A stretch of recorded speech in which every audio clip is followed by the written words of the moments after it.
You've written an interesting piece, David, on Dr. Frank Luntz, whose political insights helped George W. Bush and David Cameron win power. He's delivered this stunning lecture where he said that the twin evils of wokeism on the left and popularism on the right are destroying democracy in America. And he likened wokeism to coronavirus. He talked about infecting the country without a cure, and he was critical of Donald Trump's populism too. What do you make of that speech? Yeah. I thought it was very interesting. It was, in a lot of Western countries, I see it with you guys down in Australia. It's certainly true in this country. It's certainly true in America. We're in the middle of a culture wars where, on the trans issues, on the BLM issues, on all sorts of issues, statues being pulled down, our history being torn up and all the rest of it. And really, Frank Luntz's argument was that the solution to this is to not follow the Trump route of populism, because that is equally destructive. Or you may win an election, but you lose the country, was his argument.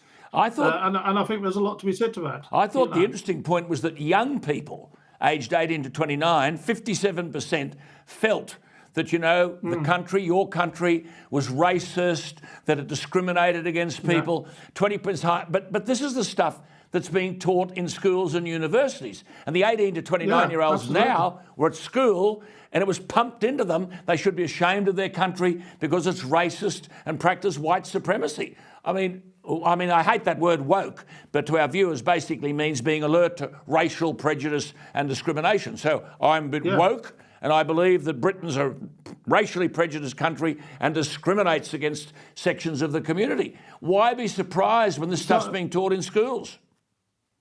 Well, yeah, let's say it as it is. There's a lot of brainwashing going on in schools, and I know my son complains about it. My son's taking his A-levels at the moment. My son complains about it all the time. He's and some of his friends do, and it's the way we're really trying to, create a generation of people who hate our culture, hate our history, and hate our country. It's shocking, and it does need to be taken on, and it does need to be fought. But who is taking this stuff on?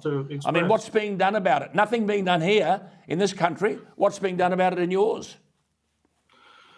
Well, there are political parties which are we have Reclaim and Reform, which used to be the Brexit Party. It's still a significant part of the Conservative Party that are fighting the battle, but at the moment they're losing ground. They're losing on it. Too much of even the Conservative Party embraces this nonsense. And then when you talk about Labour and Lib Dems, it's mad. It's crazy. As you sow, so shall you reap. This is what we're sowing in the education system, and this is what we're reaping. David, good to talk to you. Always good to talk to you. There he is. It's David Maddox. Oh, it's a pleasure. Yeah, absolutely. And it's a simple battle, isn't it? To see that our young people in the classrooms and universities are told the truth rather than made receptacles for this ideological nonsense. David Maddox, who's the political editor of the Express Online. You can read him, writes splendidly. express.co.uk. See you next week, David. Good to talk to you. Thanks, Alan. David Maddox.